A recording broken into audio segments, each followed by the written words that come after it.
The story begins in the quiet, social world of Regency England, specifically in the village of Meryton. The atmosphere is one of constant, buzzing gossip, driven largely by the local families who live for news of newcomers and potential matches. The central family we follow is the Bennets. They have 5 daughters, Jane, Elizabeth, Mary, Kitty and Lydia, and a very specific problem. The family estate, Longbourn, is entailed, which means it can only be inherited by a male heir. Since Mr. Bennet has no sons, his daughters will eventually be left without a home or any significant income when he passes away. This isn't just a social inconvenience, it's a ticking clock. This economic reality is what drives Mrs. Bennet into her characteristic state of high-pitched anxiety. Her entire life's mission is to marry her daughters off to wealthy men to ensure their survival. When the wealthy Mr. Bingley moves into the nearby Netherfield Park, the village goes into a frenzy. He is charming, easygoing, and clearly looking for a wife. At a local assembly dance, the social landscape is set. Bingley is an instant hit, but his friend, Mr. Darcy, is a different story. Darcy is incredibly wealthy, but he is also aloof, stiff, and seemingly disdainful of everyone in the room. He refuses to dance with anyone outside his immediate circle, and he even makes the mistake of insulting Elizabeth Bennet, the second daughter, by saying she is merely tolerable but not handsome enough to tempt him.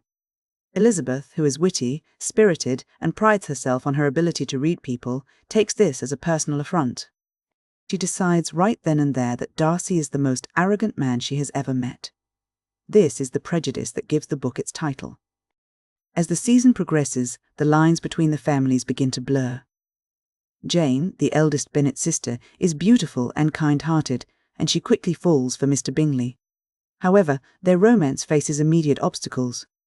Bingley's sisters and, most significantly, Mr. Darcy, seem to have reservations about the Bennets. They see the family as socially inferior and, more importantly, they find the behaviour of Mrs. Bennet and the younger daughters, Kitty and Lydia, to be embarrassing and lacking in decorum. Darcy begins to find himself drawn to Elizabeth, despite her lower social standing and her obvious dislike of him. He is captivated by her fine eyes and her quick, playful mind, but he struggles to overcome his own sense of social pride. While Jane is dealing with her heartbreak when Bingley suddenly leaves for London, the arrival of Mr. Collins adds a new layer of absurdity to the Bennet household. Mr. Collins is a clergyman and a distant cousin of the Bennets. Because of the entail, he is the person who will eventually inherit their estate. He arrives with a sense of self-importance that borders on the ridiculous, acting as a sycophant to his patroness, the wealthy Lady Catherine de Bourgh. Mr. Collins sees marriage as a business transaction and a way to fulfill a duty, and he eventually proposes to Elizabeth. She rejects him quite clearly, but he is too dim-witted to take the hint and moves on to marry her friend, Charlotte Lucas. Charlotte's decision to marry Mr. Collins is a pragmatic one. She knows she needs financial security, and she is willing to trade her romantic happiness for a stable home. The social web becomes even more complicated when Elizabeth meets a charming militia officer named Mr. Wickham. Wickham is handsome, polite, and tells a devastating story about how Darcy supposedly cheated him out of a rightful inheritance. Elizabeth, already predisposed to dislike Darcy, finds this story confirms everything she thought about his character. She begins to see Darcy not just as an arrogant man, but as a fundamentally bad one. This tension reaches a breaking point during a visit to Netherfield. Darcy, seemingly unable to fight his feelings any longer, makes a sudden and disastrous proposal to Elizabeth. However, he doesn't do it by telling her how much he loves her. He does it by emphasizing how much he is overcoming the inferiority of her family to be with her. He makes her feel like a social burden rather than a partner. Elizabeth, furious and insulted, rejects him vehemently. She accuses him of interfering in Jane's happiness with Mr. Bingley and of being a man without any true honour. She cites Wickham's story as the reason she can never respect him. After the proposal, Darcy does something unexpected. He gives Elizabeth a long, detailed letter.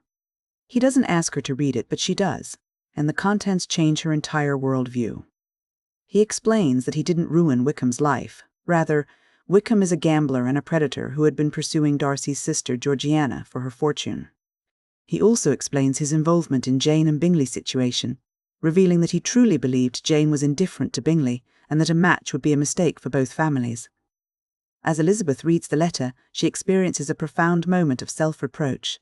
She realizes that her prejudice, her snap judgment of Darcy's character, was just as flawed and biased as his own pride. She realizes she has been blinded by her own wit and her desire to be right. The crisis deepens when the youngest Bennet sister, Lydia, runs away with Wickham. In the Regency era, this is a social death sentence. If a woman eloped without being married, it brought disgrace upon every woman in her family, making it nearly impossible for any of the other Bennet sisters to find respectable husbands. The family is on the verge of total social ruin. It is then that Darcy quietly steps in. Without telling Elizabeth, he tracks down Wickham and Lydia, pays off Wickham's massive debts, and provides the money necessary to secure a marriage, effectively saving the Bennet family's reputation. He does this entirely in secret, seeking no credit and asking for no thanks. When Elizabeth eventually discovers what he has done, her feelings undergo a final, total transformation. She realizes that Darcy is a man of immense integrity and selfless character, someone who does the right thing even when it offers him no personal advantage. The resolution comes when Darcy and Elizabeth meet again. There is no more social posturing or defensive wit. There is only genuine connection. They face one final hurdle when Lady Catherine de Bourgh, Darcy's formidable aunt, arrives to confront Elizabeth. Lady Catherine is determined to prevent the match, believing that a union between Darcy and a woman of Elizabeth's status would ruin the dignity of their family. But Elizabeth stands her ground, asserting her right to marry whoever she chooses. When Darcy arrives, hearing that Elizabeth has been visited by his aunt, he is cautiously optimistic. He realizes that the obstacles to their happiness have been cleared. The story ends with a double wedding. Jane is reunited with Mr. Bingley, and Elizabeth marries Mr. Darcy. They move to his magnificent estate, Pemberley, where Elizabeth finds a life of mutual respect and deep affection. It is a happy ending, but it's one earned through significant personal growth for both characters.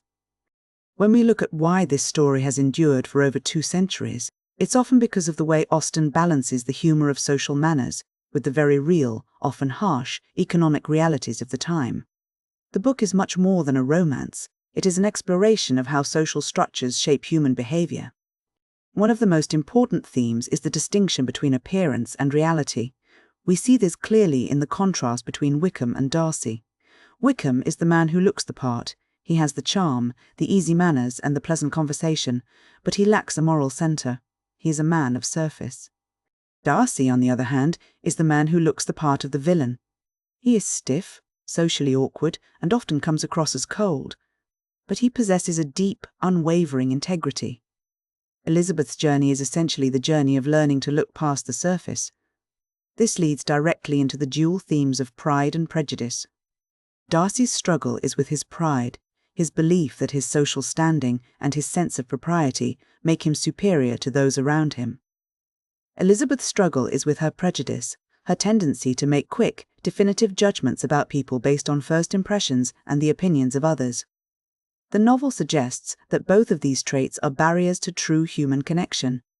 To find happiness, both characters have to undergo a process of self-correction. Darcy has to learn to value merit over status, and Elizabeth has to learn to value character over social grace. We also see a fascinating tension regarding the role of marriage. Austen presents 2 very different models of marriage through the characters of Charlotte Lucas and Elizabeth Bennet. Charlotte's marriage to Mr. Collins is a survival strategy. She is a woman with very little agency, and in her world, marriage is the only way to ensure a roof over her head and a place in society.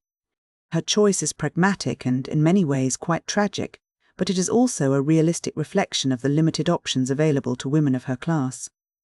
Elizabeth, however, refuses to settle. She views marriage as a union of minds and hearts, not just a financial contract.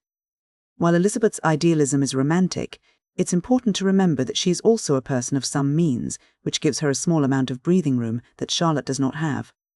Ultimately, the novel is a study of how people navigate the rigid, often suffocating constraints of their society. The entail is the invisible hand that moves every character in the book. It dictates why Mrs. Bennet is so frantic, why Mr. Collins is so predatory, and why Lydia's elopement is such a catastrophe. By placing her characters within these high-stakes economic pressures, Austen makes the personal struggles of her characters feel much larger than just a series of social misunderstandings. They are fighting for their place in a world that is constantly trying to define them by their bank accounts and their family names. In the end, The triumph of Elizabeth and Darcy isn't just that they find love, but that they manage to build a life together that transcends the very rules that try to keep them apart. They find a way to be themselves within the structure of their world, proving that while social status and reputation are powerful, they are not more important than the truth of one's character.